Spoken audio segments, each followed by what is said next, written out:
parce que son combat a pour base la Déclaration universelle des droits de l'homme, les instruments juridiques internationaux de l'OIT et les pertinentes lois du pays. Syndicat interprofessionnel. La CDT, avec ses 13 fédérations, est membre de la toute-puissante centrale syndicale internationale, la Confédération syndicale internationale saisie en sigle et sa branche régionale africaine saisie Afrique. Le siège de la CDT est actuellement situé à Kinshasa au numéro 11, avenue de la Presse. Immeuble Mwanda en face de Beautour, derrière l'hôtel Membi dans la commune de la Tour. Entend enraciner et consolider son action par la formation intensive et systématique de ses cadres et militants après plus de 31 ans d'expérience syndicale avec 9. Enfin, s'inscrit en tant que fer de lance du mouvement syndical congolais dans le cadre de la solidarité ouvrière nationale, africaine et internationale en vue de la promotion et de l'épanouissement de la cause des travailleurs.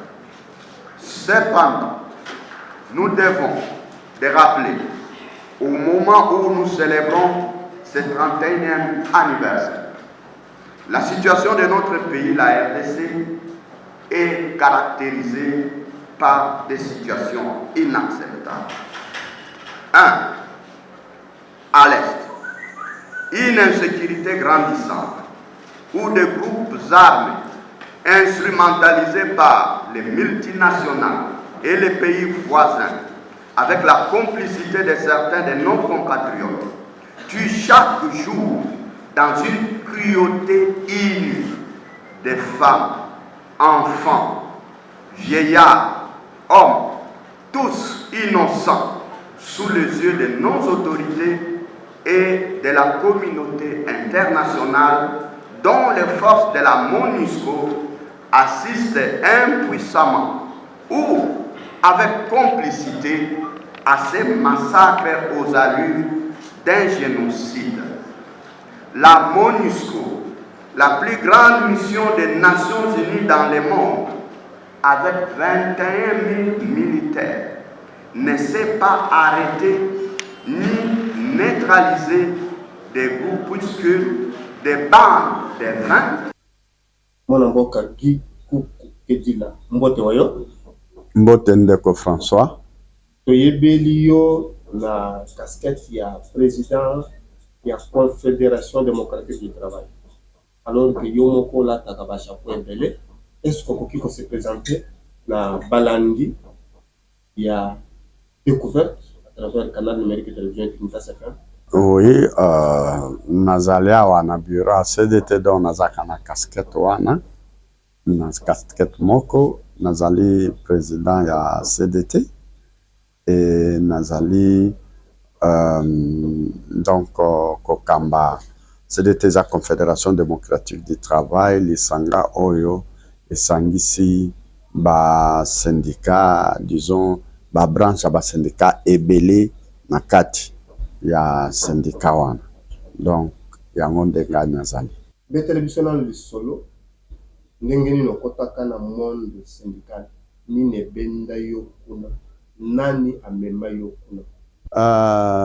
Syndicat nakotaka yango po ngai banda bomwana na ngai ndenge nabotamaki, nazalaki mutu moko mpe nazalaki mwa turbulent, nazalaki un peu bouillant, pe nazalaki kolinga kokota makambo mingi soki mobulu ezali, nazalaki koluka koregle makambo ebele, et puis nazalaki supporter ba injustice te na koli bongo ti tango na koli tango na silisi ba humanité na ngai littéraire, salaki section littéraire na intérieur na yaki na Kisasa po na sala droit, na kota na faculté ya droit.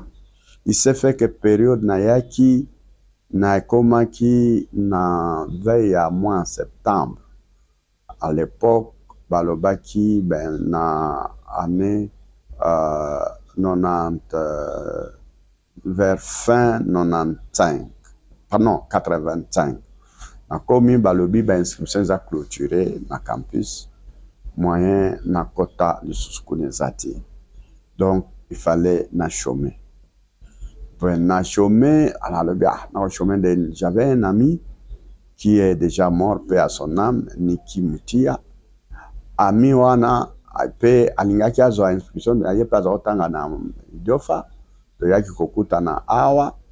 Alors alobi bon nga pe nalingi azwa inscription eza te me bayebisi nga institut supérieur moko eza quelque part awa na ville nazokende kuna na consolier na chômer soki olingi okoya tokoma wana abia institut supérieur wana nalingaka yango te nga nayaki mpona kota université bamakama institution abite mon cher mais okovanda osani toute l'année talata yo moko ngabi bon ça va eza wapi lobi ezali awa ville eza na institut supérieur moko ya UNTESA à l'époque ezalaki institut supérieur des sciences sociales ezalaki institut syndical ezalaki créé à l'époque avec l'appui de Solidarité Center syndicat américain mpona koforme basyndicaliste mpe kospécialise bango na science sociale, science du travail. Naye nalandi ye toye tokoti mpe wana na s'inscrire et pas s'inscrire tobandi bacours na institut supérieur de sciences du travail. Ntango nasilisi baza koforme basyndicat e bato bazali kopesa biso cours basyndicaliste. Alors babani koyebisa biso ndenge bagrève ezalaka ndenge basalaka ndenge kodéfendre droit du travail badélégués syndicaux batravailleurs baconflit. Bon alors epesi nga ngabi te en tout cas faut nasala syndicat eza makambo nga na ndenge. Moi j'aime défendre les droits, j'aime défendre les autres. Je ne m'aligne jamais du côté des plus forts. Moi j'aime m'aligner du côté des faibles.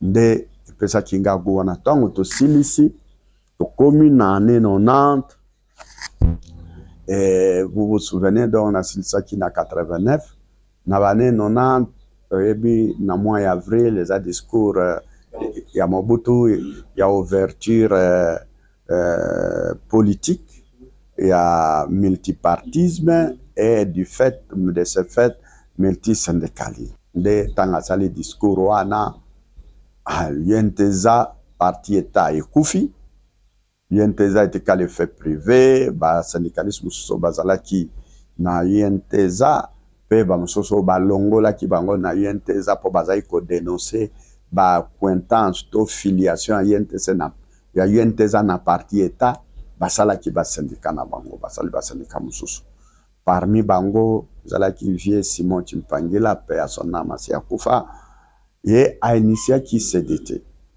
Alors nga na yeba ki yete muto ayeba ki eza vieux moko vieux ki moins kombo na ye ki moins azalaki kosala nonatra akoma retraité azalaki kosala nonatra tozala kotanga na ye na institut supérieur wana sikoyo tango tozala kotanga na ye azalaki vieux moko vraiment alingaki nga makasi tozali kotambola nazokende epai na ye mingi. Tango babani kosala ba syndicat vieux Chimpangila s'intéressaki na ba ancien syndicaliste o bazaki nonatra parmi ye ezaki vieux moko Mudiasa na bita koma wapi vieux Mudiasa vieux ki moins nde bato oyo ngai na yebaki pe totangaki na bango na institut wana sikoyo biso tosilisi classe musala ezate. Alors jour moko na ye kokutana na vieux wana na kendo tale na ndaku azako vanda na onatra moko eza na Soba Zigida mbe na vieux salaka na moko na treza wana bandako na treza wana na kenda kotala yebsinga lobi petit ezali na vieux moko Chimpangila a proposé to monter syndicat moko. Bon nga nandimi nazakuna mais ce que j'ai intéressé okoya te tosala syndicat pe neti ngabi syndicat lokola ni alu eza lokola UNTESA mais siko ba UNTESA parti te kufi ba syndicat ifwe comme belé na mboka ngabi bongo ngabi bon ezala kawa a invité nga to komi na nani nalandi ye apesinga rendez-vous yaka tel jour na ndako à telle heure tokutana après tokokende réunion wana tango tokei tokutani na ye tomemami tokei tokomi kuna siko namoni ntango tokomi na syndicat tomoni tumususu mpe bazalaki wana akomi se présenter mpe apresente nga akutani na vie Chimpangila apresente nga epai ya vie Chimpangila alobi non ça c'est un petit à moi coucou aza bien aza c'est un petit très intelligent abani ko présenter nga ko complimenter ko yebisa ce que je suis il peut faire en tout cas parmi banani mbala moko vient alobi saluer nga pesi nga mbote camarade courage benga camarade nga bien c'est un vieux je pense c'est la première fois mais tato mukolo boya to benga nga mwana mukebo un jeune homme camarade bon tout ça na kamwe na bangi pe bon mais on était là batebele to se présenter après réunion et bandit dans réunion et bandit vient Chimpangila il avait vraiment un ton taquin là baniko dénoncer Mobutu dictateur tout ça les travail alors baniko loba kabi mi fiu moto boye makasi boye Mobutu azana na pouvoir makasi boye ndenge nini vieux yo makamu boye non il est au bout du rouleau d'un dictateur il doit partir et tout ça Mobutu doit partir tout Kapi mais Mobutu qui élimine tous les banani opposants banini comment je viens na zongi na ndako na lalakate na yok na bangi makasi somo et salinga alors bapesa ki biso rendez-vous qu'on se voit encore le lendemain bon tozali na sera ba réunion semaine ngo le lendemain nalobi est-ce que nazonga ngabi mais est-ce que Mobutu akotinda batute bon avec la pensée on était encore jeune Mobutu en tout cas depuis tant tozo botama Mobutu nous on le voyait comme un dieu tout puissant que on dirait il y avait une pensée qui disait il est informé de tout ce qui se dit partout même aux Zamba nous on a grandi comme ça il faut makamtoloba qui compte il faut ayoki nalobi est-ce que bako kanga bisote ce qui nazonga binga nazana mwana mukeboye vraiment baya bakanga na wakamata to tikondo ko sani est-ce que na kende on a kende mais les vieux là ben c'est non il faut que tu reviennes na deuxième réunion to kokutana na papa moko Lema camarade moko Lema taza ko sana biso za ki auti ko zo retraite anga motu na pesi retraite c'est notre vieux pana na za président ye azalaki chef na biso net leader na biso na groupe oyo ba recruter ba présenter biso ye comme représentant ya ville ya Kinshasa donc ye batonyon so oyo bazali ko recruter ba kozala sous direction na ye alors ba recruter biso tozaki un groupe de jeunes 12 personnes tozaki sous direction na ye tukutani wana encore les vieux Chimpangila rentré il a repris les discours. Mobutu a confisqué le pays, dictateur, toutes les richesses du pays, les travailleurs ne sont pas payés, salaire de misère, et tout ça, il a commencé à vilipender Mobutu na réunion. Et comme il y a un traumatisme, j'ai dit, mais ça, c'est trop fort pour moi. À peine je vais commencer une carrière, c'est pour s'attaquer à pas à n'importe qui, au président Mobutu, que tout le monde craint, et au Congo, en Afrique. Mais qu'est-ce que je vais devenir dans cette affaire? Ça suffit pas. Et le vieux là, après réunion, il m'a donné encore le ticket, il dit, demain on se retrouve encore, il dit, ne manque pas. Alors, à cette réunion-là, on m'a adopté dans la PV à réunion. Bon, naye, on a qu'à saler la PV à réunion, papa, c'était réunion de le lendemain, on commence par la lecture de PV. Singa parole, nabadi, kotanga, nasali, PV, papa, adopté bandini. Alors, vieux Chimpangila, petit jeune homme, tu es intelligent, hein? Tu as fait un très bon PV, tu as repris tout ce qu'on a dit hier. En tout cas, tu es intéressant. Wana et bandi, tobani kosala siko, réunion, tititi, et sili, tosali, équipe ya 12. Tobana ko implanté. Et Rwana yenteza zana no makas. Biso, et vieux wana, Nampiaka, bazo futa bisote. Bozo ya réunion makolo, à cette époque, moi, j'habitais Mombele. J'habitais plutôt Yolo, na Yolo Ezo, na rond-point Ezo. C'est quoi réunion, bisoto zali koya, na limité, na 5e rue. Donc, pour na ya, il faut na 4 sa makolo, na 4 si Mombele, et ko bima limité, na koti, na komi na boulevard, na 4 si boulevard, parce que c'est côté industriel. Tout ça, ya bon, makolo. Pendant le temps, le il faut implanter ce syndicat, yenteza eza syndicat kalifu kufa, bazaye ko coopérer na Mobutu, bango batu ba bomi ba travailleur, bango basali ke ba salaire mboka na ezate, basali musala moko ya mabe, baza ko soutenir dictature ya Mobutu, il faut to déboulonner bango, déboulonnage na donc et badaki na badon ka terme wana na époque, il faut to déboulonner bango, to s'implanter, il faut un mouvement démocratique dans les pays qui a le courage de dire aux dirigeants ce qu'on doit faire, ce qu'il faut donner aux travailleurs et revendiquer les droits des travailleurs. Nous devons effacer UNTESA. C'est ça son discours au départ. UNTESA doit partir avec les dictateurs. C'était ça le discours.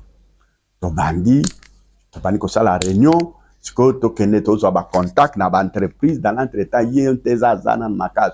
Pour qu'une entreprise va via wana okuti va via UNTESA et venait en voiture, nous on venait en pied et puis on marche et puis on n'a rien dans les poches et puis quand ils vous voient ils commencent à vous minimiser. To bandi musala, to bandi kosala, to bandi kosala, to bandi ko réclamer élection, il faut élection salement, élection syndicale, il faut salement UNTESA zoboya. Et so, c'est tout ça allez to kotsi ba dossier ba agréé na syndicat na ministère. Tango donc c'est ça une année baza ko agréé ba banani ba syndicaté ye vieux wana timpanyila azala ki na contact na centre américain zala ki awa nani Solidarity Center, c'était des syndicats sans prolongation ba syndicat américain ALFCIO.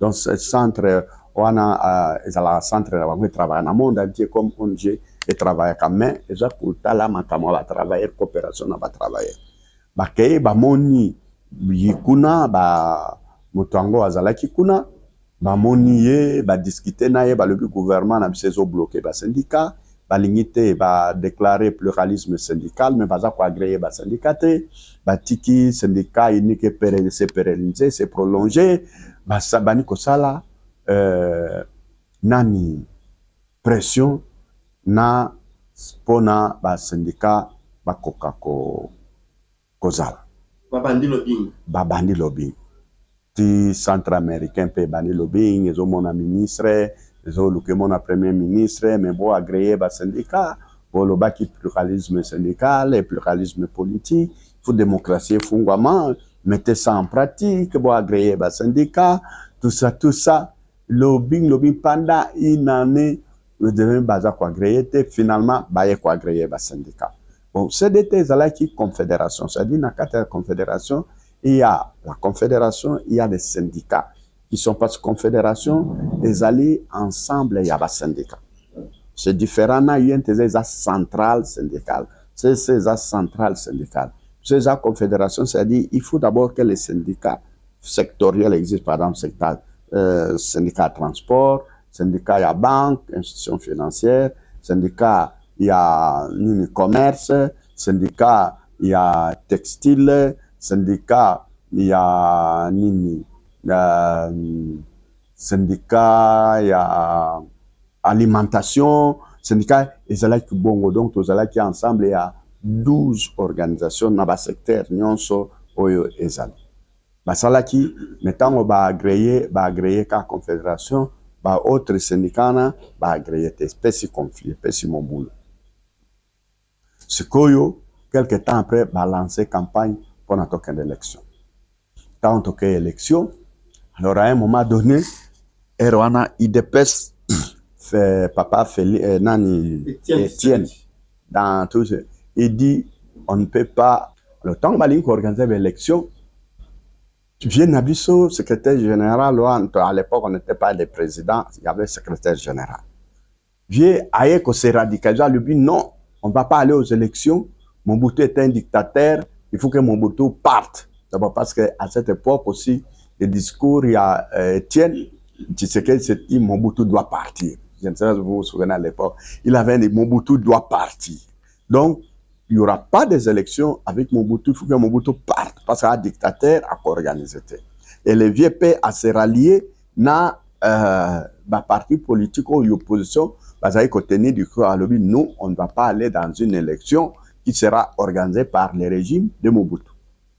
Alors, Tozaïki n'a vieux moko Monsengo. Lui était recruté avec syndicaliste, je pense, dans Sabena ou quelque chose comme ça, mais dans Lubumbashi. Et puis, à Longwaki kuna, ayaki na Kinshasa, kota kipe na syndicat parmi bavie oyo, bazalaki liboso biso aera ba petit. Bango bavie bapende, vie musu azali wa Mukeba, vie Michel moko akufa, bazalaki bavie penza, bazalaki ba grand na biso. Alors, bango le débat ekoti siko na syndicat okoti na débat. Bamuso ba soutenir balobi pas d'élection avec Mobutu, dictateur il doit partir. Ezana bamuso balobi nous on doit aller aux élections. Dictateur ou pas, les élections syndicales, les élections politiques, il faut tout ça la élection. Alors Dede Salami dit Viewana Monsengo, je me rappelle. Aïe à lobby, nous on doit aller dans l'élection. On doit aller aux élections. Si on ne va pas aux élections, on ne sera pas représentatif. Et donc, pour reconnaître les syndicats qui vont aller aux élections, on va publier les résultats. Oyo va participer, si les syndicats vont négocier dans le gouvernement. Comment nous, alors nous, on restera quoi? Ceux qui ont une élection, nous, on n'est pas un parti politique, on va un parti politique. Nous, on doit exister dans les entreprises. Les partis politiques n'existent pas dans les entités, dans les entreprises. Et c'est dans les rues, ils peuvent rester dans les rues, ils peuvent... Voilà. Les partis politiques n'ont pas un fonds, c'est-à-dire des structures où ils doivent s'asseoir pour exister. Mais nous, on doit s'asseoir dans les entreprises, donc dans les structures de production. Donc, on doit aller aux élections. Débat moqué. Comme les vieux étaient radicaux, toutes les personnes qui disaient ça, ils disaient Mobutu vous a corrompu. Vous êtes des agents de Mobutu. Tout ça, de corrompu. Tout ça, ces vieux-là s'est affirmé. Alors, finalement, non, les vieux a raison. Nous avons décidé, au cours de cette réunion, qu'on doit aller aux élections. Si nous voulons être représentatifs, si nous voulons parler, on doit avoir les mandats. On doit avoir les mandats des travailleurs pour parler au nom des travailleurs. On ne va pas sortir, rester comme ça, vous parlerez au nom de qui? Quand on fera les élections, ceux qui seront élus, ils auront les mandats des travailleurs. C'est eux qui seront légitimes pour parler au nom des travailleurs. Finalement, on a adopté, on a mis les vieux à minorité, la décision est passée, on doit aller aux élections. C'est comme ça, dans les années 94, 96, premières élections, et Salami, Tokei, Salib élection, Papa Bisso, à l'époque, l'UNTESA, c'était des vieux qui étaient habitués dans le confort, dans les, tout ça, tu vois, dans la bourgeoisie, dans les anses. Nous, on entrait partout. Alors, ils nous ont minimisés au départ. Et après cette élection-là, les résultats ont été publiés. Nous sommes sortis troisième. Troisième sur le plan national. Nous sommes sortis deuxième dans la ville de Kinshasa. Alors, ça tiquait UNTESA à l'époque. Ils n'en revenaient pas. Comment ils appelaient les vieux à l'époque, comment cet aventurier-là, sans moyens, sans structure, bazana nani amalongate, bazumbongo wapi, pour basa l'élection, babima un peu partout comme ça, à l'intérieur du pays, à Lubumbashi, à Katanga, na Kasai Oriental, na Mbujimai, na Kinshasa. Il a eu l'argent au Bas-Congo. Non, c'est pas possible. On a pris mes mandats. Dans l'entretemps, problème, il y a un syndicat, on a qui régularisé. On a dit que ba créé qui en côté, ba bandi siko pression tant on sali ba créé sur les 12 autres syndicats professionnels, ba agréé 5 kaka. Ba agréé 5 ba tiki mosusu. Donc ba avancer, via assez fâché. A komeli lettre Mobutu à l'époque, a kobeti lettre moko, via zalaki donc Non, bah, ben, radical. Net vieux Étienne. Oui. Alors, donc, roi, donc, vieux Boma Moto, bisoto, un syndicat, bah, vieux, on a mon sengo, bah, non, Boma Moto, nous, on est syndicaliste, on ne doit pas être comme les partis d'opposition, on ne doit pas. Bon, il est vrai, nous, comme à l'époque, on s'était alliés avec l'IDPS, toutes les forces qui voulaient les changements. Nous étions là-dedans, la CDT était parmi. Et l'UNTSA, à l'époque, nous accusait, lui était avec Mobutu parce qu'ils ont mangé ensemble, ils ont évolué. Donc, lui était accroché. Il nous accusait au premier, les services de sécurité disaient la CDT, c'est un parti d'opposition, un parti de l'IDPS. Parce qu'on épousait beaucoup les thèses qui étaient données par l'IDPS à l'époque. Alors, c'est ce qui a fait Nani radicalisme et bandi. On a aussi dans le domaine privé, dans le secteur public, tu as adopté Vieux Bavela, à l'époque, il y avait Vieux Bakadi, Vieux Bavela, il y avait Fait Bavela, il y avait Kibiswa dans le secteur de Naopes, dans le secteur de santé, il y avait aussi il y avait un camarade là. Il était ministre même de la fonction publique, il était Sieko, il était le président de Sieko, comme son nom vient ici. Il était confondu. Je ne pense pas que vous parlez de Steve Mbikai, non? Non, pas Steve Mbikai. Oh là là, comment son nom? Mokolongo, voilà. Mokolongo. Benjamin Mokolongo. Voilà. Donc, et le vieux a fait la campagne, on a adopté donc Bavela, Mokolongo, Kibiswa, Bakadi, tous ces gens sont venus adhérer à la CDT. Ce qui fait que dans le secteur public et dans le secteur privé, la CDT, nous sommes devenus forts. Et vous vous souvenez, Nani Bavel avait fait un scandale avec Mobutu, on voulait le tuer à côté de RTNC ici. Il avait remis une lettre, Mobutu était en train de passer, de circuler. Il est parti, il l'a remis, on l'a tabassé, on l'a cassé même les côtes. Donc, on a fait ça. Alors, à l'équipe garde rapprochée. À l'équipe garde rapprochée, Abimi, à PC revendication, il n'y a pas fonctionnaire. Et là, la garde, alors, Yebi, ça qu'on défier garde, on a service à sécurité. Je ne sais pas si Mobutu a reproché, Bango, tout ça.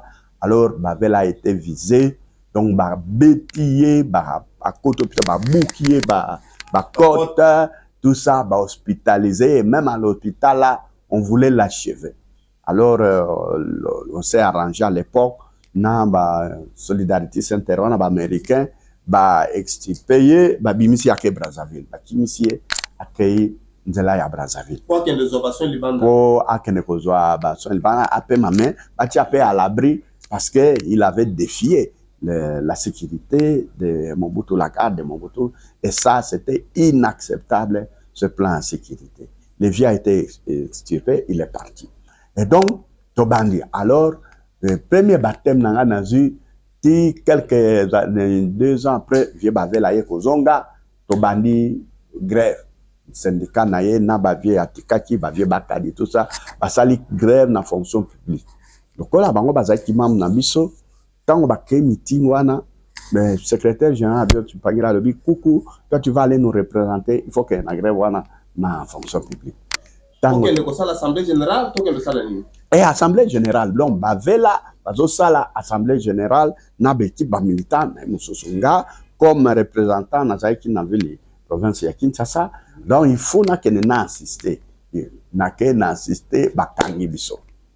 Bakangi Ngai, Bakangi Vie Bavela, Bakangi, Nano Bazanyo, Banyongi Biso. À l'époque, il y avait Circo. On était à côté du palais du peuple, là, oui. Juste en face à Esika Batongi, ministère intérieur.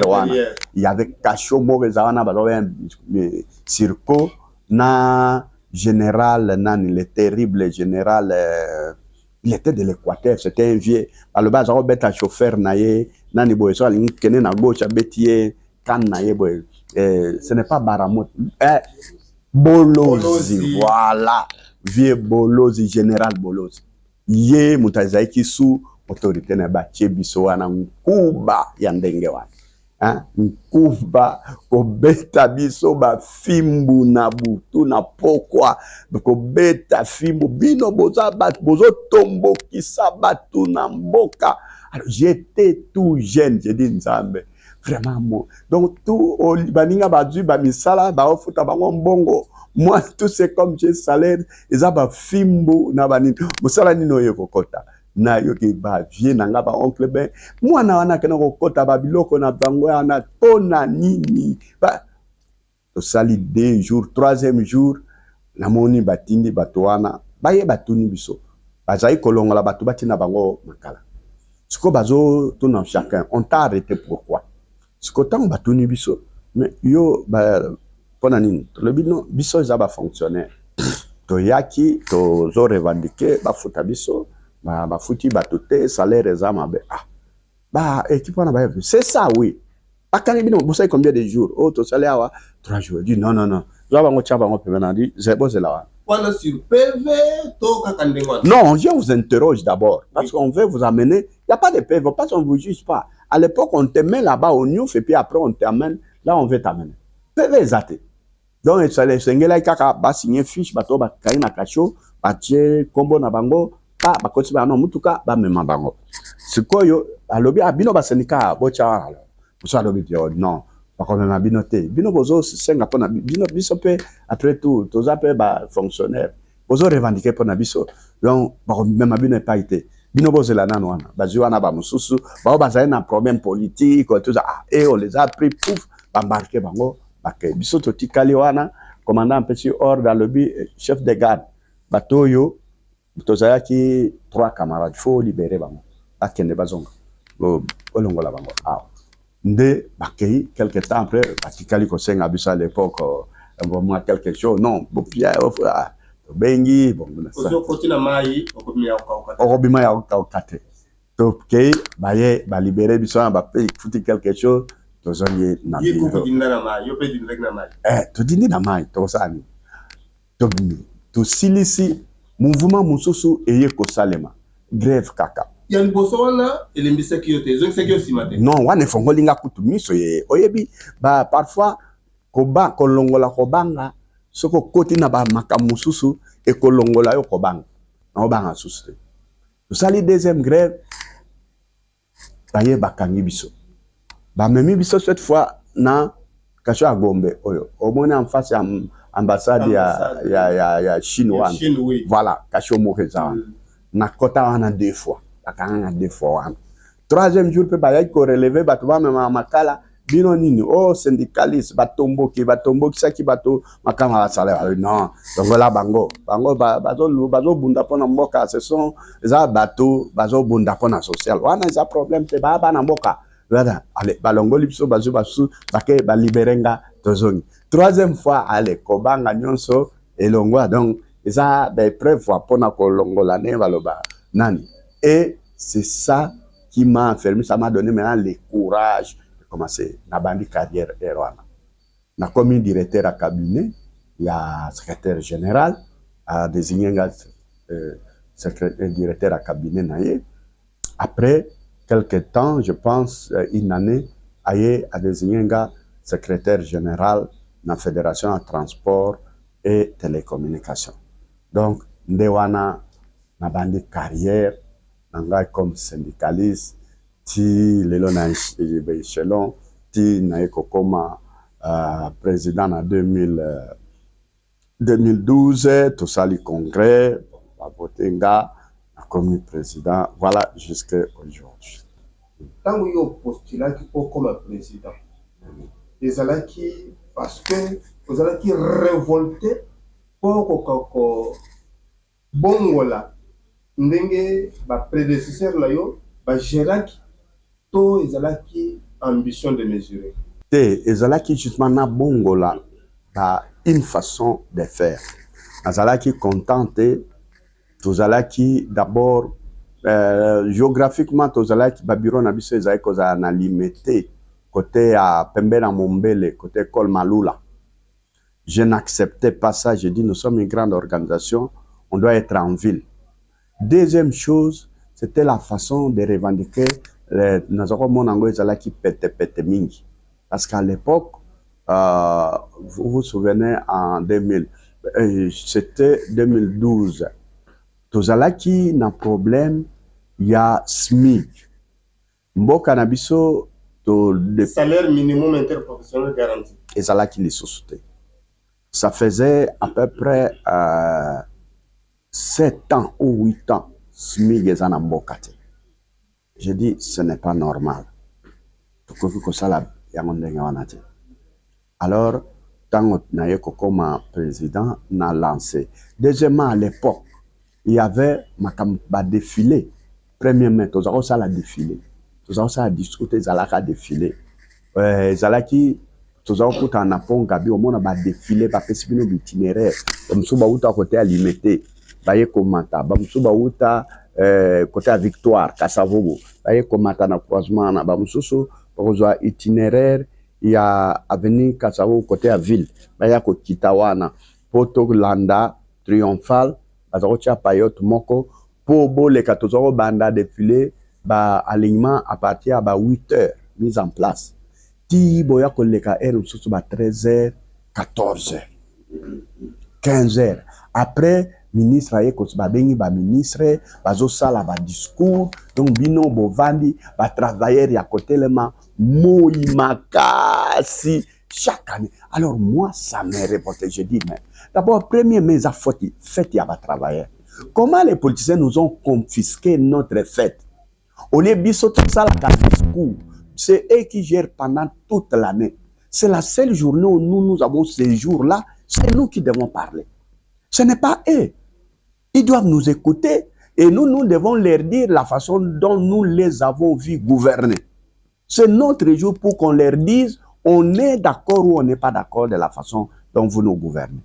Pourquoi bakobenga erwana ezaki nini babengi ba nini ba ministère nyonso ba parti politique ba nini bato ya côté au moins ba animation comme animation politique.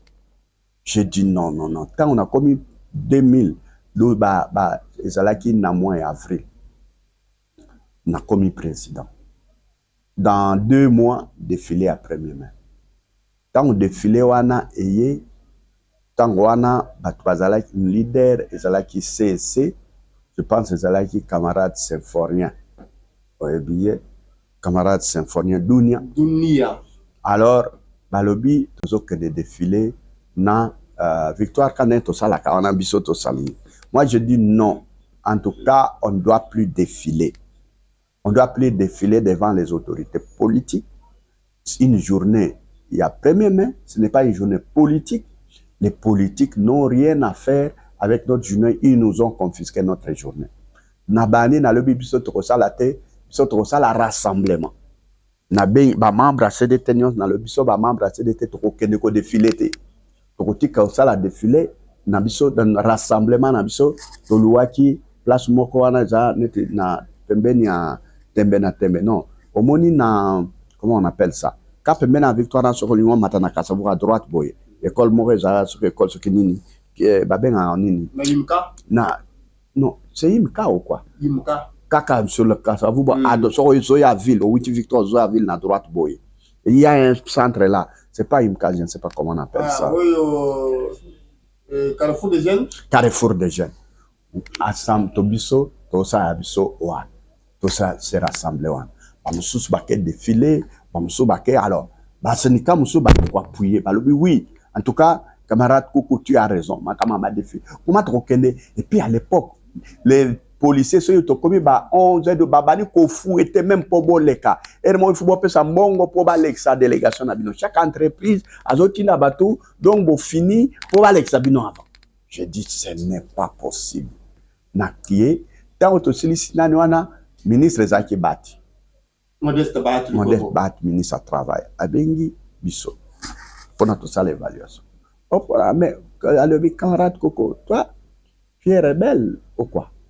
Yo babeng bato yo ok o memi bato côté capi non excellence en tout cas on n'est pas d'accord on a eza journée nabiso comment est-ce que na journée nabiso ba parti politique bazo défiler banin eye kokoma bazo yema banze ba parti politique bazo kumisa ba leader na bango bazo mais c'est la fête du travail, c'est les jours où les travailleurs viennent dire aux autorités, au pouvoir public, au gouvernement les problèmes au bango bazo mona na secteur na monde ya travail. C'est ça dans le monde entier, c'est ça qui se passe. comment au Congo? Oh non, mais ça date depuis l'époque des partis à Mobutu. C'est juste qu'aujourd'hui, je dis, mais justement, on a fait le multipartisme, mais pourquoi? C'est pour dénoncer la pensée unique du MPR. Tolongwete. La partie politique, botami basenike, toko bakaka na méthode wa. En tout cas, année prochaine, biso tozo yebisayo toko sala bongo te. Coïncidence est que seulement l'année l'équipe à l'année suivante basali congrès pe na CC kama dunia alongwe kolela ayekokota gi kolela chibango. Voilà. Tobengani na ye na UNTZ vient d'Ongala na UNTZ azali na UNTC na bamsusu bali tolobi en tout cas et puis bango en tout cas bana mai makambo ya premier mai yo il faut tolongwa na Jewa ni fouye sila tout ça to komi en 2013 premier mai moko ezoya token na commission préparatoire. Madame secrétaire générale Angélique Inzoun. Angélique Inzoun. Ah, ben biso, tout ça la pan. Ngana ipsi na tchopchi loboko, gabi, madame Mbalo défilé zate. Alors, quoi? Gabi défilé zate. Défilé zate, c'est-à-dire quoi? Exprime-toi. Amnamona kanyelu. Alubi, clarifie-moi, tu veux dire quoi? Exactement.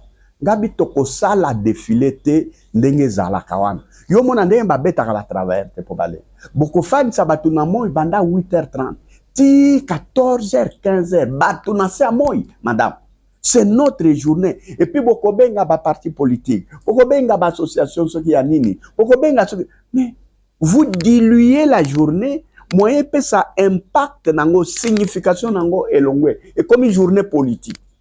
Ça madame, cette fois, est que ça le matin.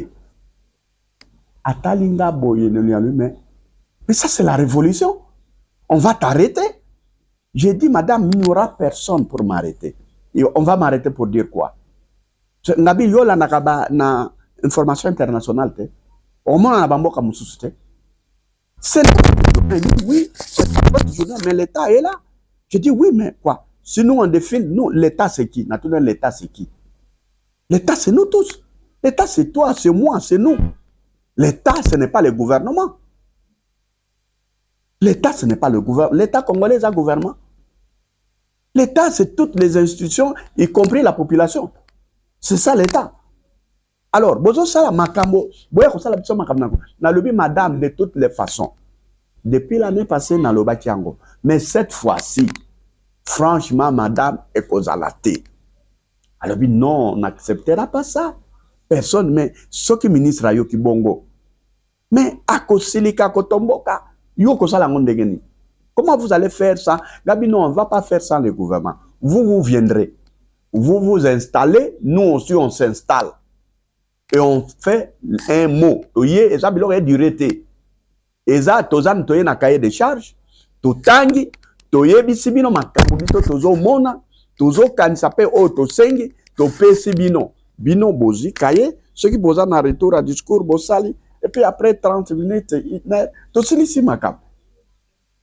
Ah ça ce n'est pas acceptable. De toute façon, je vais faire le rapport au ministre, c'est lui qui va décider. Mais ça moi je ne vois pas comment ça va passer. Akei ayebisi ministre Bahati a convoqué biso ba sénécanios. Ah oui, bon, qu'est-ce qu'il veut dire? Ça veut dire quoi? Ok, tu expliquer. On dit camarade, quoi? Camarade modeste, camarade, on m'a dit que c'est toi qui. Gabi, oui, excellence. Est-ce que je peux parler? Le non, parle, je t'écoute. N'a expliqué, n'a le non. Nous, pour ça, n'a pas que gouvernement zalate. Bino, bokozala. Mais beaucoup y a été. Ba défilé ndenge zalaka ba tandi ba tubuta victoire. Si ba sali ba tie moi libosa parti ba l'équipe parler du peuple ti ba ye ba telemi na moi dans ça ba moi pendant 8 heures ba na poko ba to ba beli ba malade pour kaka sima moi non instant wana esili. Il faut to abréger oyo to sengi ezali journée pour ba travailleurs. toboyi ba politiciens ba récupérer yango makamwa nisili. De toute façon, nous sommes déjà affranchis du parti État. Nous sommes déjà affranchis du parti État et il n'y en aura pas sous une autre forme. Toboyi parti État sous une autre forme. Il dit alors, ça veut dire quoi? Je dis, ça veut dire, nous allons fixer les premiers mains, voici ce que nous voulons organiser. Nous, au Bopesi Biso R, au Etsengeni Tokoma, na endroit, ba travailleurs, ba sali ba tente, na bango, et puis ba sali tente officielle, et puis biso, ce qui tokomi, to sali discours, na biso, cahier de charge, ce qui bino, boza ne loka ko yano, la biso réponse, bosali pe discours, et sili, to kabwani, bato ba panzani, ba kei, ba tia travailler, ba ke ko se réjouir, ba oe baling ko kutana, na bandroit, na bango habituel, ba kei ba kutani. Il dit que mais il n'y a pas de risque. Il n'y a pas de risque ni une excellence. Il dit bon, ok, on va tenter ça. On va expérimenter ça. Comme ça, on va voir ce que ça va donner à ABC, secrétaire général Inzoun, Madame Inzoun. Bon, on va expérimenter ça. Madame Inzoun a dit, mais excellence, moi, ça là, je ne vois pas.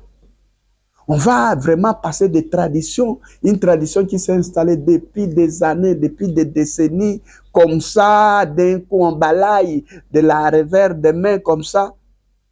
Et c'est là, le ministre a dit, mais bon, c'est la journée des travailleurs, dans tous les cas. C'est la journée des travailleurs. C'est ça qu'ils veulent. Mais pourquoi ne pas d'abord tenter? Alors, dit, ok, excellence, comme vous avez accepté, il n'y a pas de problème. On a fait toye, to sali, ndenge nalobaki, pas to kiti, discours, to sali discours, après discours, to kabwana bengi biso, to mona après échange aba discours, to ya komona ye na nini, hôtel intercontinental. Ndenge zalaka te. Parce que lui avait peur, il voulait expérimenter. Et il voulait avoir pour qu'on évalue, parce qu'on lui avait dit que non, Koukouana alinga saboter l'institution. Bako sala ba trouble et ko sala mobulu. Siko tango to sali esili, to kei kuna, je pense ba 13 heures. Parce que ça n'a fait que 2 heures.